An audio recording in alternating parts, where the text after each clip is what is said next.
Here we have the liquid mineral concealer. I'm just going to take a little bit of the product and pop it onto the back of my hand. So just taking my ring finger and dabbing into the product, I'm just going to tap gently under my eyes to conceal any darkness, and also into the outer corner, which immediately kind of lifts the eye. This formula feels really dewy.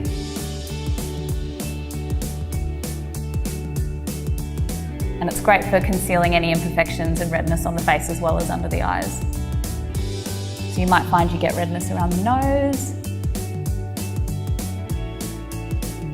Blends really well into the skin and just sinks beautifully in. So any little imperfections or blemishes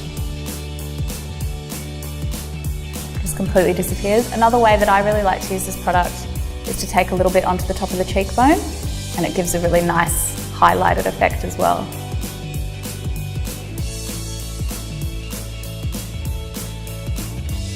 That is the liquid mineral concealer.